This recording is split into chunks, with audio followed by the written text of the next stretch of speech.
Pan India star Prabhas కి ఉన్న stardom గురించి అందరికీ తెలిసిందే. టాలీవుడ్ టు బాలీవుడ్ డార్లింగ్ కి పిచ్చ ఫ్యాన్స్ ఉన్నారు. ముఖ్యంగా బాహుబలి తర్వాత ప్రభాస్ రేంజ్ పూర్తిగా మారిపోయింది. అప్పటి నుంచి ఏ సినిమా చేసినా పాన్ ఇండియానే. ఇక సోషల్ మీడియాలో అయితే ఎప్పుడూ ప్రభాస్ గురించి ఏదో ఒక న్యూస్ అలా ట్రెండ్ అవుతూనే ఉంటుంది.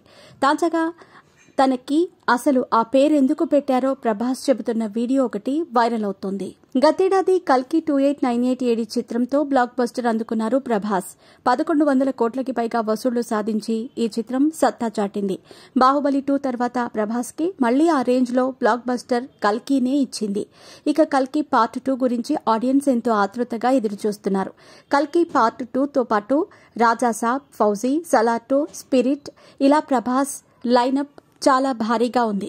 ప్రస్తుతం రాజాసాబ్ షూటింగ్ తో డార్లింగ్ బిజీగా ఉన్నారు. అయితే తాజాగా ప్రభాస్ కి సంబంధించిన ఓ పాత వీడియో వైరల్ అవుతోంది. డార్లింగ్ సినిమా ప్రమోషన్స్ లో భాగంగా ఓ ఛానల్ కి ఇచ్చిన ఇంటర్వ్యూ వీడియో ఇది.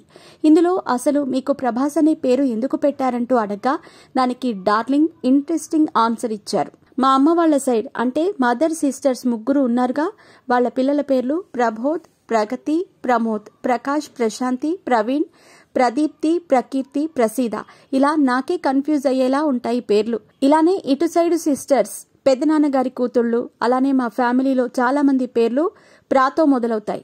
అందరికీ అలా అనుకుని పెట్టారు. అందుకే నా పేరు ప్రభాస్ అంటూ డార్లింగ్ చెప్పారు. ఈ వీడియో చూసిన ఫ్యాన్స్ ఇంట్రెస్టింగ్ కామెంట్లు చేస్తున్నారు. అప్పుడు ప్రభాస్ ఎలా ఉన్నాడో చూసారా, వింటేజ్ ప్రభాస్ లుక్కే లుక్, వాయిస్ ఎలా ఉందో అప్పుడు అంటూ తెగ కామెంట్లు చేస్తున్నారు. కొంతమంది అయితే మొత్తానికి ప్రభాస్ పేరు గురించి తెలిసింది అంటున్నారు. ఇక డార్లింగ్ కెరీర్ విషయానికొస్తే ఈ ఏడాది జూన్ నుంచి కల్కి 2898 ఏడి పార్ట్ 2 షూటింగ్ మొదలు కానుంది.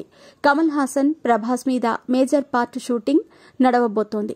ఈ విషయాన్ని నిర్మాత అశ్వినీ దత్ ఓ ఇంటర్వ్యూలో చెప్పారు. ఈ పార్టులో మహాభారతం సన్నివేశాలు ఇంకా ఎక్కువగా ఉండే అవకాశం ఉందని టాక్. ఈ షూటింగ్ పూర్తి చేసి ఈ ఏడాది చివరిలో స్పిరిట్ సెట్స్ లోకి ప్రభాస్ అడుగుపెట్టే ఛాన్స్ ఉంది. ఇప్పటికే సందీప్ రెడ్డి వంగ స్క్రిప్ట్ వర్క్ పూర్తి చేశారు. వీలైనంత త్వరగా షూటింగ్ పూర్తి చేసి వచ్చే ఏడాది సినిమాని రిలీజ్ చేసే అవకాశం ఉంది.